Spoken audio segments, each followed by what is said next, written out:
Welcome to our reading on inventories. Now, inventory valuation is going to be a very important topic to master for your examination. So let's look at our first learning outcome straight away.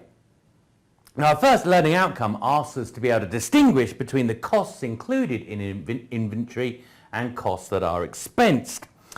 Okay, let's have a look at our inventory equation first of all. Beginning inventory plus purchases minus cost of goods sold equals our ending inventory. I think I prefer the second equation here.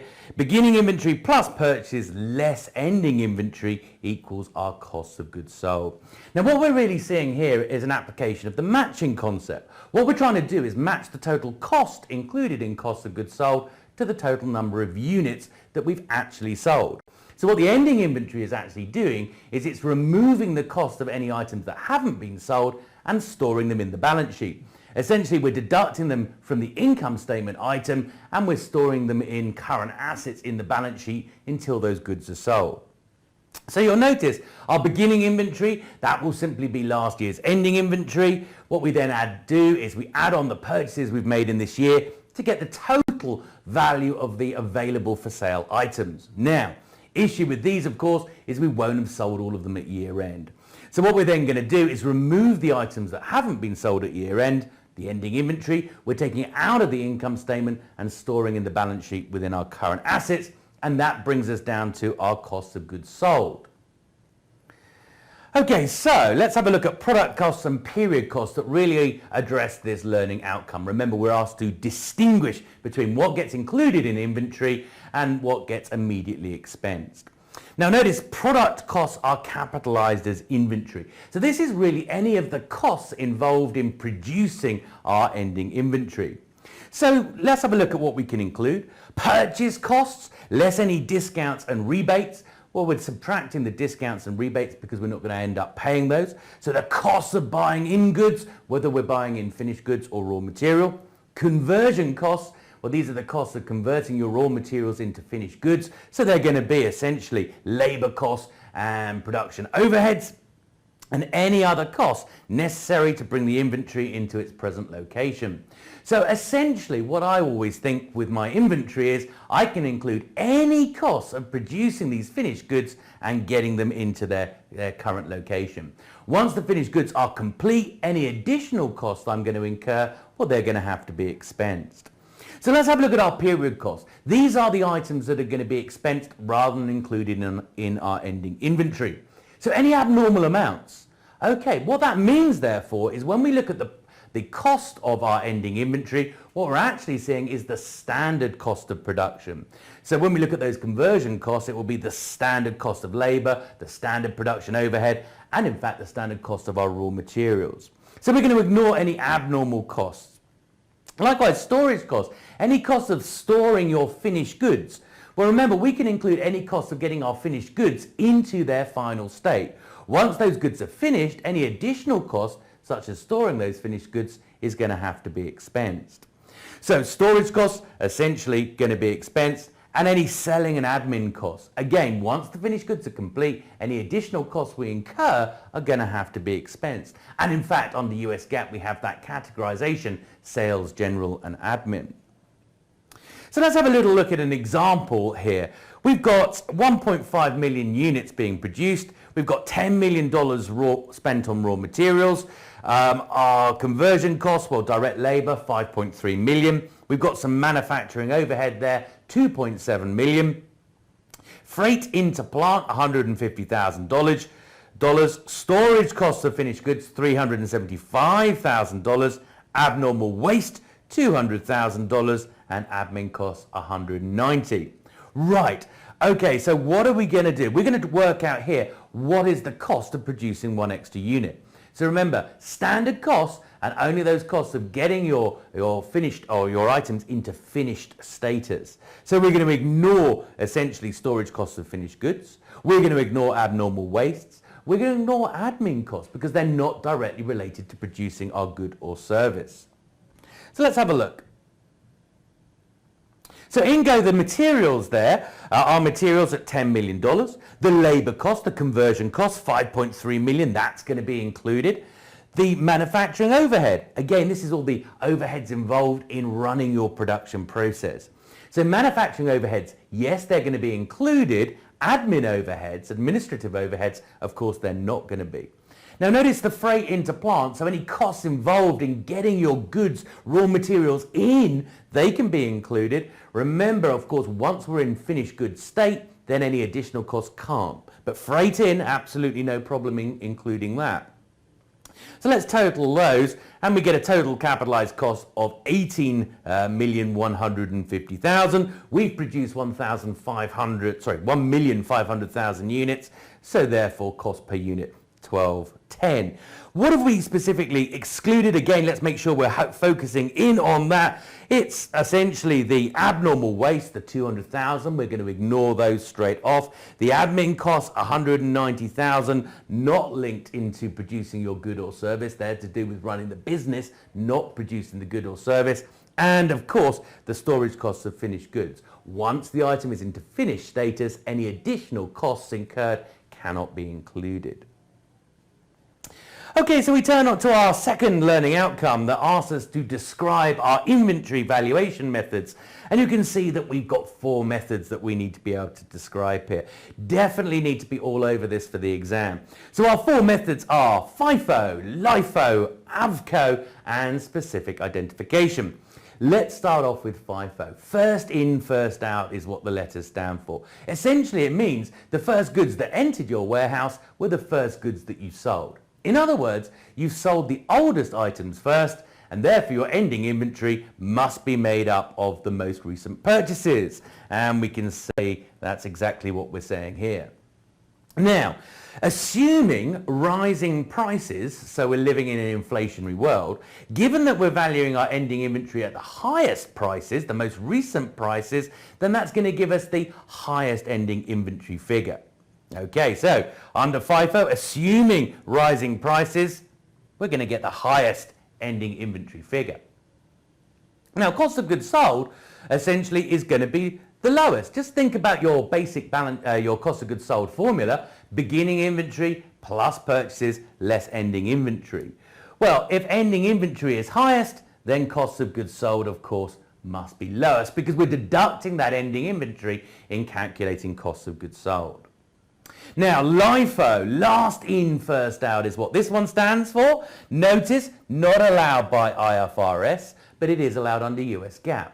Now, last in, first out simply means essentially the last goods to enter your warehouse were the first goods that you sold. In other words, in this method, what we're assuming is we've sold the most recent purchases, and therefore our ending inventory is made up of all of the oldest purchases. Now again, assuming inflation in purchase prices during the year, if your ending inventory is made up of the oldest prices, that's going to give you the lowest ending inventory figure. Now, again, think about that equation: beginning inventory plus purchases less ending inventory. If you have lower ending inventory, by default, you must have higher cost of goods sold. Our third method, AVCO, average cost. Here we're saying, no idea really whether I've sold old or new items. Maybe they all look the same.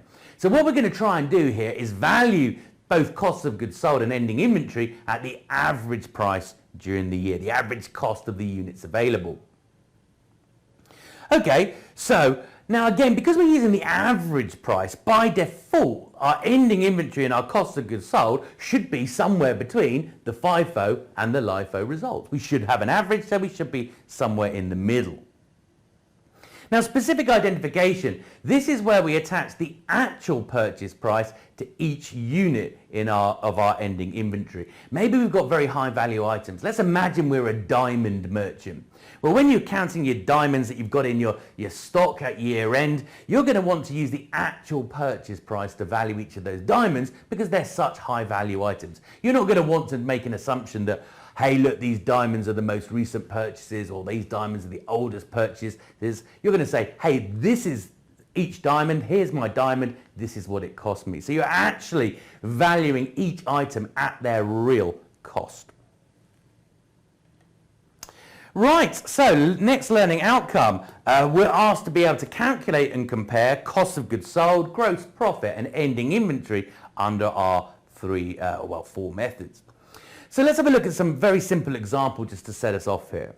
We've got beginning inventory, and it's 1 unit with a cost of $10. In the current period, 1 extra unit is purchased at $12 and 1 unit purchased at $14, and we've sold 1 unit for $17. So essentially we had 1 unit of beginning inventory, we purchased a further 2 units and then sold 1.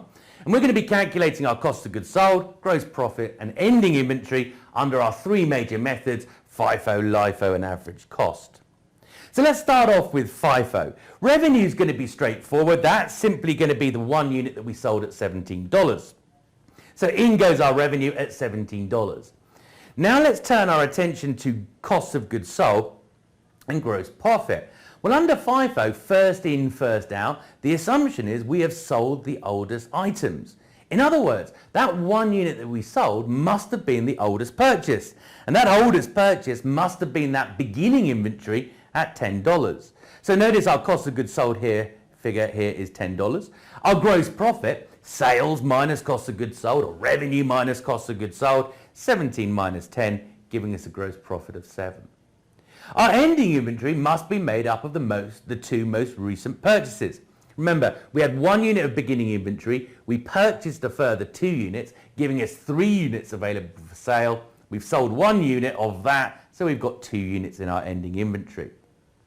So under FIFO, those 2 units must be the most recent purchases, i.e. the first one at $12 and the second one at $14. So we're going to have the highest ending inventory figure under FIFO, and the, of course, higher ending inventory is going to give us the lowest cost of goods sold figure. Let's have a look at average cost here.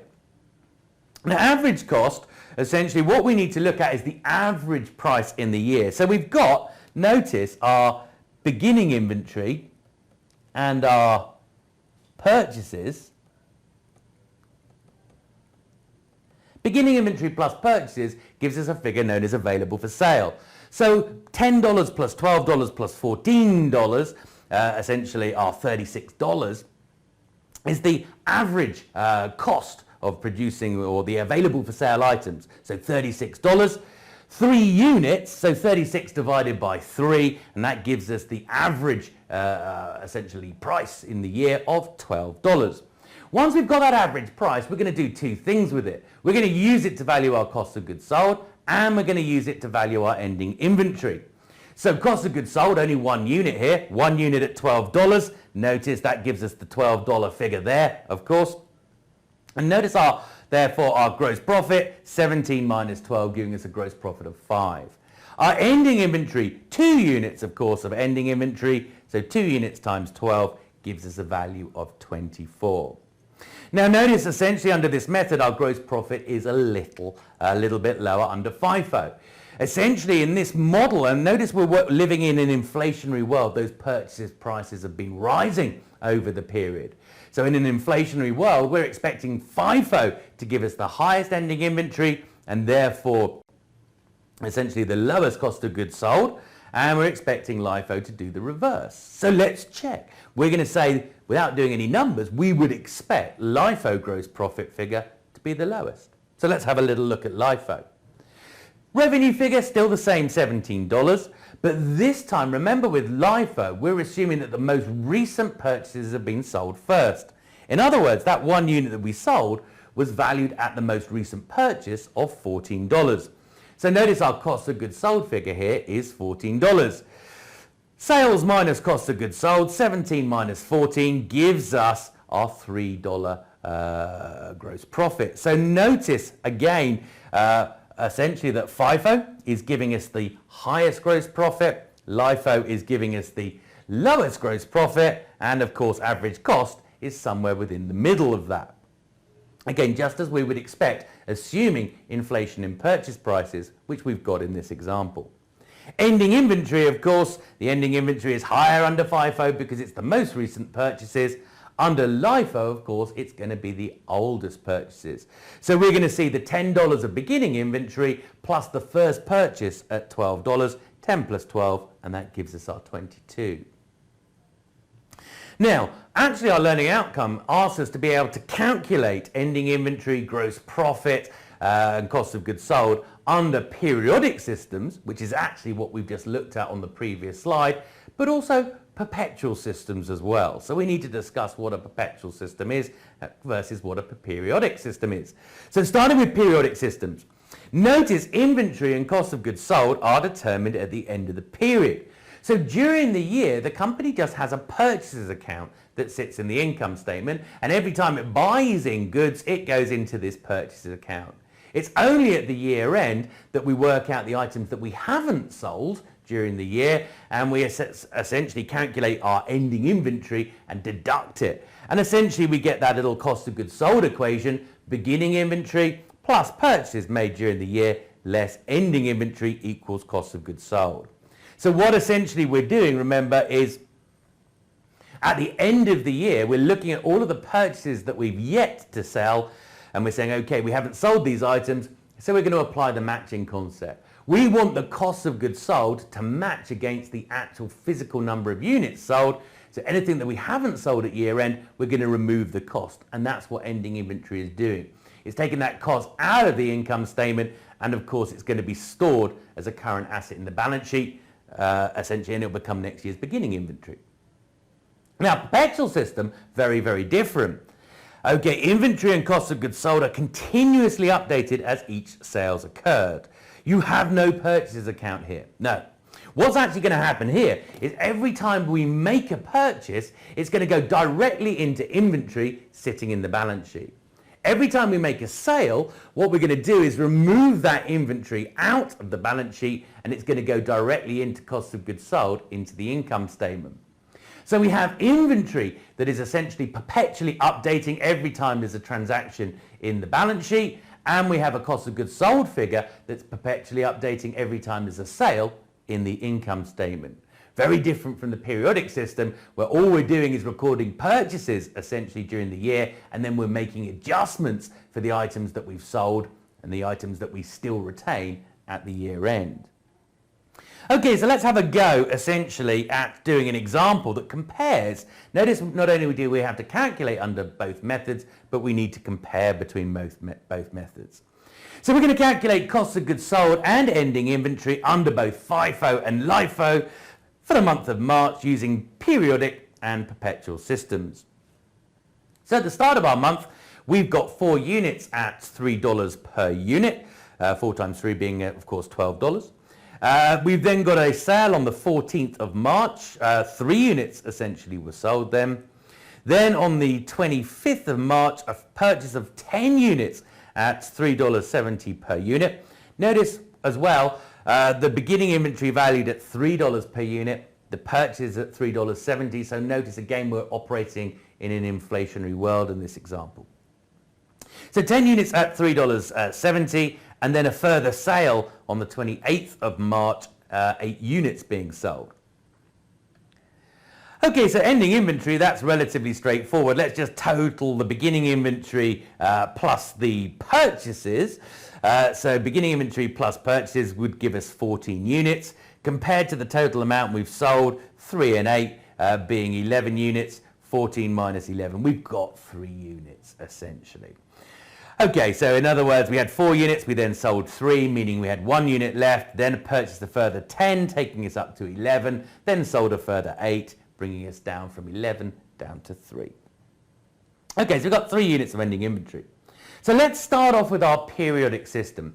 Notice our beginning inventory, nice and straightforward. Beginning inventory, those 4 units coming forward in the year at $3 each, 4 times 3 being, of course, 12.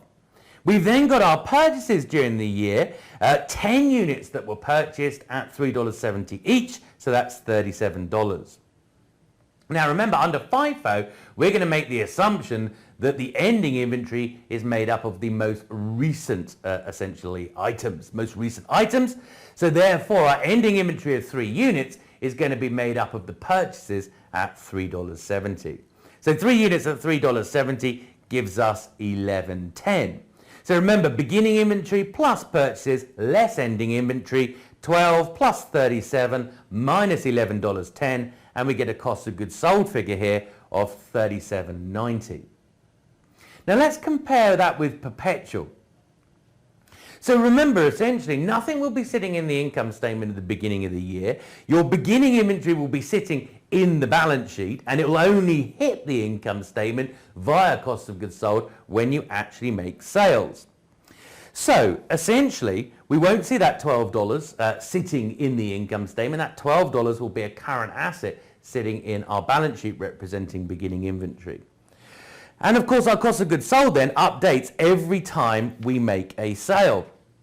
Now, our first sale, of course, here is on the 14th of March, where we're told that we sell 3 units. Now, those 3 units must come out of that beginning inventory because we hadn't made the 10 units purchase on the 25th of March yet. So we're going to have to value those 3 units at the opening inventory price. So 3 units at $3, $9. And that goes straight into our cost of goods sold. Now, of course, what that means is sitting in the balance sheet, we've now only got 1 unit at $3 at the current point. But then, of course, we make a further set of purchases, 10 units at $3.70 each, a further 37. That, of course, immediately goes into our inventory in the balance sheet, essentially. So we've now got 11 units at this point sitting in our balance sheet. Then we make another sale, and our next sale is the 8 units at the month end. Now, one of those units, of course, is going to come from our beginning inventory. The remaining 7 units are going to come from our purchases at $3.70 each. And you can see that. That's exactly what we've done here. So we've sold 1 unit. Remember, we're always selling the oldest items first under FIFO. So 1 unit at $3. The remaining 7 must have come from our purchases at $3.70 each. Now, what that means, of course, is at year end, our ending inventory is going to be made up of the 3 units, and it's going to be made up of the purchases at $3.70 each. So our ending inventory is $11.10. Now, the thing to notice, therefore, under FIFO, periodic or perpetual, we've got cost of goods sold of $37.90, we've got ending inventory of $11.10 under both methods. In other words, we get exactly the same results. So whether a firm has a periodic system or a perpetual system makes no difference under FIFO. Again, it's really only going to be larger, more high-tech companies with computerized systems that are going to have perpetual. But key here, no impact on the financial statements and therefore no impact on the ratios. What we're going to see is that's very different under LIFO. So here's our example again. Notice, of course, here that we've got exactly the same data. We've got the 4 units at $3, then a sale of 3 units, then a purchase of 10 at $3.70, and then finally a sale of 8 units. So exactly the same data as before.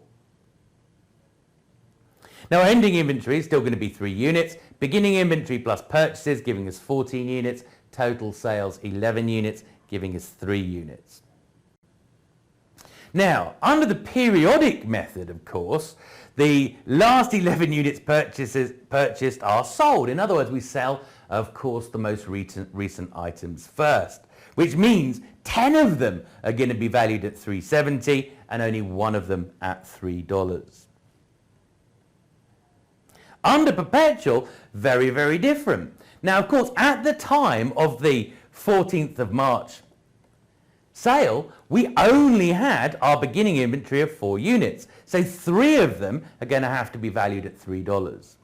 The second time we make a sale, of course, is after this purchase on the 25th of March, and therefore we can assume that those 8 units have come out of the $3.70.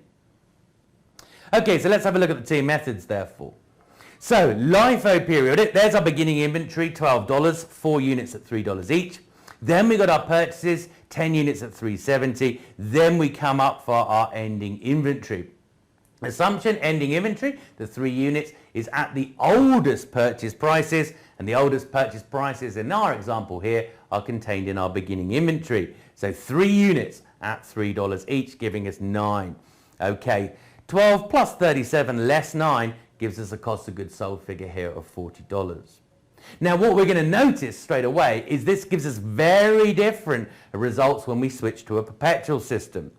There's our sale on the 14th of March. At that point, we hadn't made the purchase of 10 units at $3.70. Therefore, it must be coming out of our beginning inventory. So we're going to value the cost of goods sold for the 14th of March sale, 3 units at $3, so $9. Now, on March the 28th, this is after, of course, this is after our purchase of 10 units at $3.70. And remember, under LIFO, we assume that we sell the most recent items first. And therefore, those 8 units, those 8 items sold, are going to be valued at $3.70 each. So 8 times $3.70, $29.60. Add the two together, and we've got a cost of goods sold figure here of $38.60. Our ending inventory, it's going to be 1 unit of the beginning inventory. Remember, we had 4 units at the start of the year, but we sold 3 of them there. So we've got 1 unit of that remaining at $3.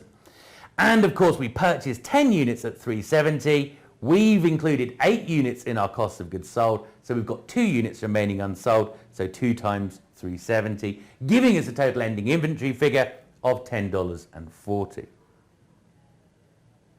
So notice different results. Okay, so under FIFO makes no difference, perpetual versus periodic, whereas under LIFO we're seeing big differences now showing up.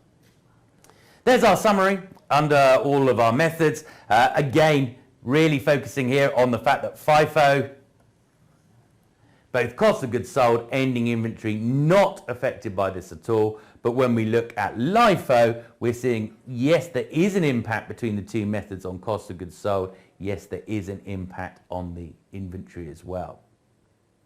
Okay, now as we've said here, that last little bullet point, look, the FIFO and LIFO relationships remain the same. In other words, ending inventory contains the most recent purchase prices, and essentially cost of goods sold contains the oldest purchase prices for FIFO, whereas under LIFO that's reversed. So we still have the same relationships, but it's just that under a periodic system, we're only making the adjustments at year end, whereas perpetual, we're making adjustments every time there is a sale.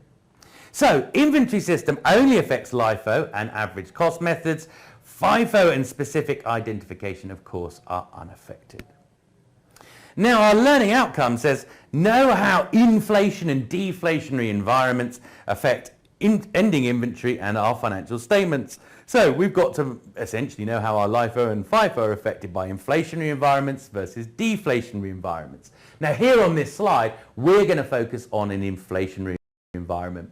And by inflationary environment, we're simply meaning purchase prices are increasing over time. Okay, so let's have a quick look at LIFO versus FIFO. In the income statement, of course, and we've just seen this with an example of purchase prices rising, cost of goods sold is higher under LIFO and lower under FIFO. Okay, again, look, if purchase prices are rising, that means under FIFO you've got a higher ending inventory figure because that ending inventory figure contains the most recent purchase prices. If you go back to cost of goods sold being beginning inventory plus purchases less ending inventory, anything that gives you higher ending inventory is going to give you lower cost of goods sold. So FIFO gives you lower cost of goods sold in an inflationary environment. LIFO, of course, because you're using older purchase prices to value your ending inventory, and those older purchase prices are lower in an inflationary environment, you get lower ending inventory and higher cost of goods sold. Now, of course, this higher and lower between LIFO and FIFO would be flipped over in a deflationary world. Now, EBT, earnings before taxes, if FIFO gives you a lower cost of goods sold, FIFO must give you a higher gross profit. And if you have a higher gross profit, you have higher earnings before tax. And if you have higher earnings before tax, you pay more taxes. So notice FIFO has both higher earnings before tax and higher taxes. And of course, it has higher net income as well. So under FIFO, lower cost of goods sold, but higher earnings before tax, tax and net income. Under LIFO, of course, it's just the flip side of that. Because you've got higher cost of goods sold, you've got lower gross profit, lower earnings before tax, you pay less tax, you have less net income. I should point out, with taxes, whatever method you use in your accounts, you also have to use in your tax returns. Now, of course, what a company would love to do is use FIFO in the financial statements to give it essentially higher gross profit, higher net income, but LIFO in the tax returns so that they pay less tax. Not allowed to do that. What you do therefore find often in the US is companies will often adopt LIFO. Why? To minimize their tax liability. Let's turn our attention to the balance sheet.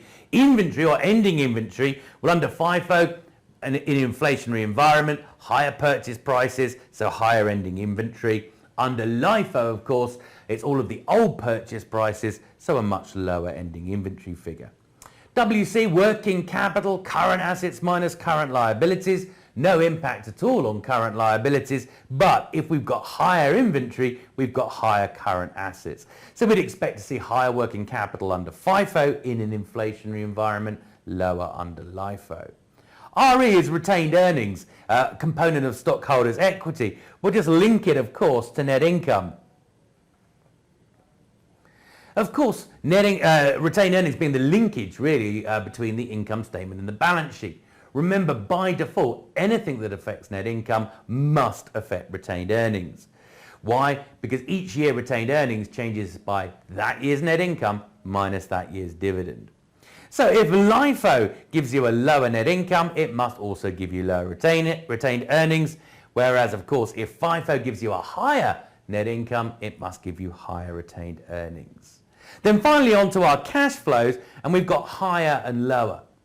Now surely inventory valuation is purely just accountants spreading costs or allocating costs. Surely the only cost or only cash flow implication is when we buy our inventory and pay our suppliers, and when we sell it and collect the cash from the customers. Almost, but remember, taxes, of course. So the only reason our cash flow from operations here differs between LIFO and FIFO is the tax implication. Now remember, under LIFO we said, look, lower taxation.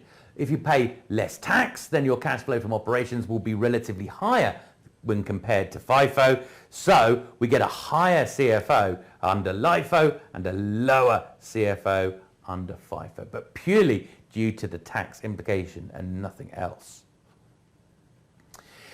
So, inventory cost and price changes when prices are rising, and that's what we've had in our examples so far. We've been talking about inflationary environments.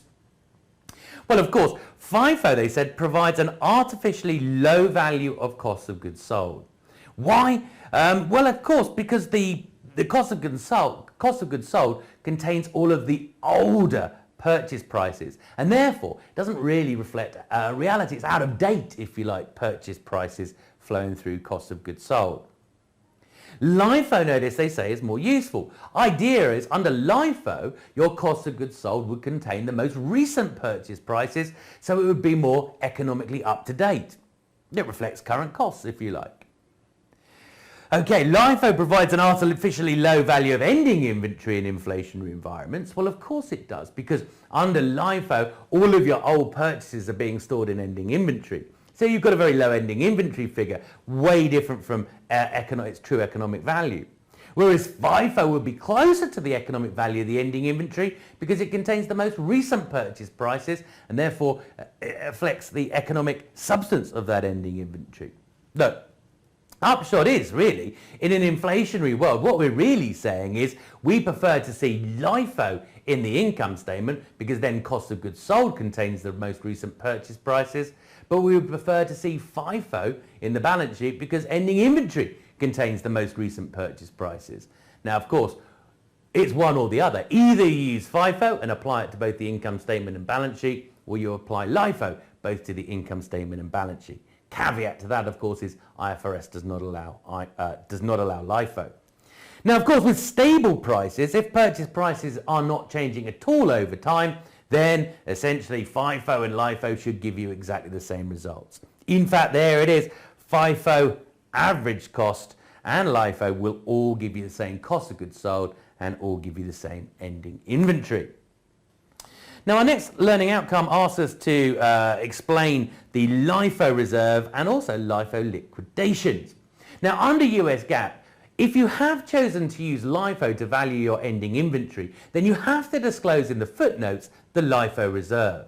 And the LIFO reserve is simply the difference between your ending inventory valued under LIFO and your ending inventory valued under FIFO. Okay, so it is disclosed in the footnotes. Now, this is going to be useful because this is going to provide the information for the analyst to adjust the accounts from LIFO to FIFO, or both in the income statement and in the balance sheet, and we're going to be doing that a little bit later. So all you need to know at the moment is the LIFO reserve is simply the difference in ending inventory valued under LIFO and FIFO, and it needs to be disclosed in the footnotes for any company that has chosen LIFO. We need to also be aware of a LIFO liquidation. Now, first things to be aware of, this has got nothing to do with the company being liquidated. What it does have to do with is a company that is using LIFO to value its ending inventory, and then it reduces its ending inventory levels. In other words, it sells off its ending inventory. Now remember, when you use LIFO to value your ending inventory, what you're essentially doing is you're storing lots of old purchase prices in your ending inventory. And assuming we live in an inflationary environment, that means all these old prices, very much out of date prices, are being used to value the ending inventory, even though new purchase prices are higher. Now, when you suddenly sell off your ending inventory, what it does is it releases all of those old out of date purchase prices out of ending inventory in the balance sheet and through cost of goods sold. In effect, this gives you a very, very low cost of goods sold figure when you sell off that ending inventory, and therefore distorts things like your profit margins. Okay, so let's have a quick look at our bullet points. So yes, it occurs when goods sold exceed goods replaced. In other words, the volume of our ending inventory is declining. We're selling off our ending inventory. Because we used old purchase prices to value that ending inventory, we're releasing those old purchase prices now through cost of goods sold, giving us a very low cost of goods sold, and therefore conversely a much higher gross profit. So our earnings are going to increase. It's going to have an impact on our profit margins. Second bullet point is saying, well, look, we should be aware that yes, this does affect our profit margins because we've released a lot of old, out of date, low costs, essentially low purchase prices through our cost of goods sold. But of course, it's not sustainable. Once you've sold off your ending inventory, then of course all of those costs are passed through. It's a one-off impact. So those higher earnings are not sustainable. Now again, we're saying that a LIFO liquidation could be intentional. In other words, a company might have done it to try and boost its profit margins deliberately, so earnings management maybe, or unintentional. Maybe they've been forced to sell off their ending inventory, strikes, recessions, whatever they've used to sell off their ending inventory. Analysts, well look, we need to be aware that this has affected the profit margins of the company, and it's a one-off item, so we don't really want to give them too much credit for this. So notice, therefore, we should eliminate the liquidation effects by adjusting our costs of goods sold. In other words, we should adjust our cost of goods sold from LIFO back to FIFO. Now, here's our learning outcome that actually asks us to be able to convert from LIFO into FIFO. And we're going to have to do it in the balance sheet. Pretty easy in the balance sheet, and also the income statement. So let's turn our attention to the balance sheet. So notice what we have is we've got our ending inventory valued under LIFO, and we want to adjust it to FIFO. Now we turn to the footnotes, we look up the LIFO reserve, the difference between your ending inventory valued under LIFO and FIFO, we add it to the LIFO ending inventory, and hey, we've got our FIFO ending inventory. Okay, is that it? Well, of course it's not it. Let's imagine we had a $10,000 LIFO reserve. If you add that to your ending inventory is going to be $10,000 higher. Assets are going to be $10,000 higher. If you did nothing else, the balance sheet would no longer balance. So there's got to be some counterbalancing transactions here. Now the first one is to adjust cash. What we're simply saying here is, look, if we were to use FIFO rather than LIFO, essentially our profits would have been higher, our cash flows would have been higher, essentially, or our cash flows. Now notice actually what we're doing is we're taking the LIFO cash here and we're subtracting the LIFO reserve times our tax rate. Why are we doing that? Because we're saying earnings would be higher under FIFO and therefore we would pay more tax. So our cash is actually going down due to additional tax paid. Are we really paying more tax? Well, not really. Remember, this is an analyst's adjustment.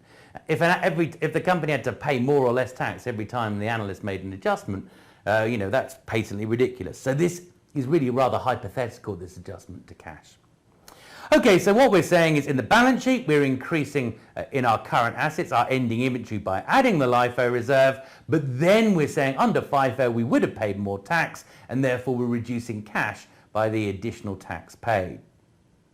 Now, stockholders' equity is really the balance, essentially, to keep the whole balance sheet balancing. So we're going to take LIFO equity, we're then going to add on the LIFO reserve times 1 minus the firm's tax rate.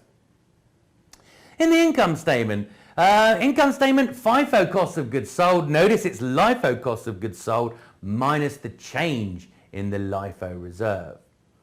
Okay, so notice it's the change in the LIFO reserve. This is because beginning inventory affects last year's LIFO reserve affects beginning inventory. This year's LIFO reserve affects ending inventory. And remember our balance sheet equation: beginning inventory plus purchases less ending inventory. Now, in other words, beginning inventory is a positive balance, ending inventory is a negative balance. So we can adjust cost of goods sold simply by subtracting any change in the LIFO reserve. And that essentially adjusts beginning inventory and ending inventory simultaneously. I'll give you an example of that in just a while. Okay, FIFO taxes. Well, FIFO, remember we said under FIFO taxes are going to be higher in an inflationary world because your cost of goods sold is lower, giving you a higher gross profit. Higher gross profit, we're going to pay more tax. Higher earnings before tax, more tax. So notice we take the LIFO taxes plus the change in the LIFO reserve, because that was the impact on cost of goods sold, times the tax rate. And then finally, net income is going to be LIFO net income plus the change in the LIFO reserve times 1 minus tax. Let's get straight into some numbers and actually see how this works in practice. So let's have a look at our example. We're asked to convert here from FIFO to LIFO. At the end of the year, LIFO inventory was 14,000. Okay, I'm going to need that figure. So that's my year-end inventory figure. Cost of goods sold was 40,000 and net income was 2,400. The LIFO reserve was 8,000 at the beginning of the year, so that's going to affect my beginning inventory, and $10,000 at the end of the year. So we've got a $2,000 increase in the LIFO reserve. Last year's tax rate was 40%. Prior to last year, the tax rate was 30%. Determine the effects on the balance sheet and income statement, assuming the FIFO method had been used. Okay, well, let's start off essentially with our balance sheet. Adjusting ending inventory, that's going to be the easiest part that we have. There's the LIFO ending inventory lifted out of the question, simply 14,000. We add essentially the LIFO reserve to that, ending LIFO reserve of 10,000. Okay, so 14 plus 10, it's gone up by 24. So notice so far, we've got an increase in our assets of 10,000. But remember, what we also then say is, hey, look, if we used FIFO, we would end up paying more tax because our profits would be higher in the income statement. So we're now going to look at that. Now, we look at the change in the LIFO reserve times this year's tax rate. So there's the change in the LIFO reserve.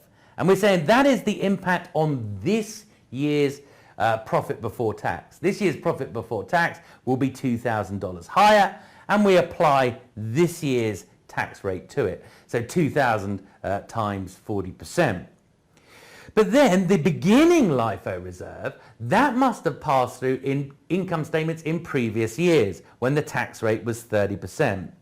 So 8,000 times 30% is trying to pick up on the improvement in profit in all prior years when the tax rate was 30%. Okay, let's add those two amounts together, 8,000 at 30%, 2,000 at 40%, and that gives us 3,200. Notice, of course, it's a reduction because we're pretending that we pay more tax here. So our current assets have gone up by 10,000, ending inventory, but our current assets, cash, has gone down by 3,200.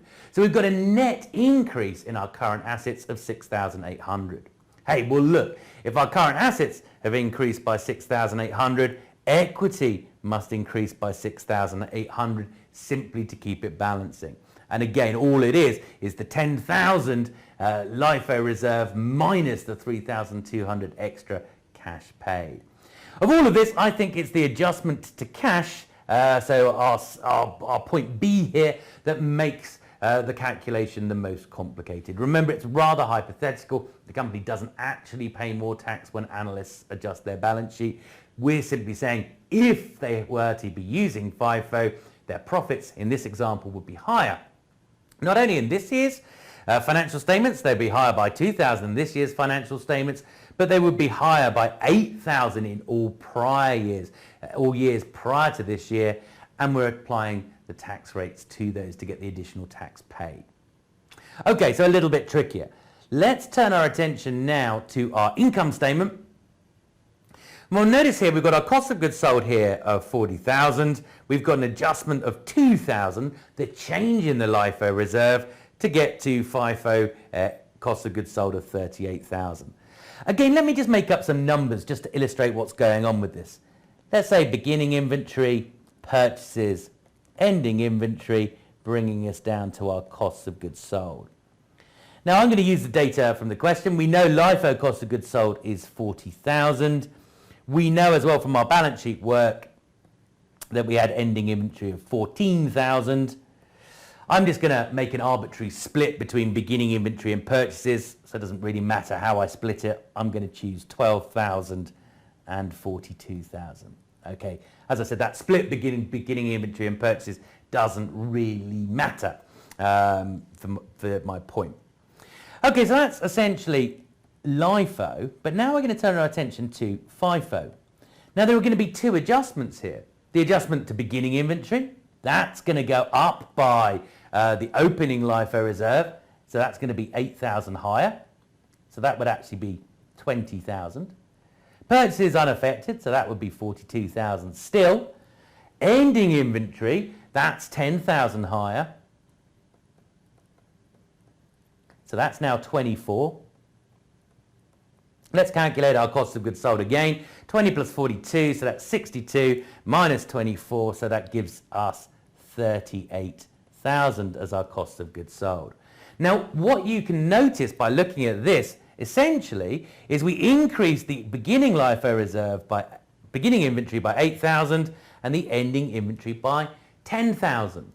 But we're adding beginning inventory and subtracting ending inventory. So a shortcut is just to look at the change in the LIFO reserve, 8 at the beginning of the year, 10 at the end of the year. So essentially look at the change, 2,000, and subtract that change.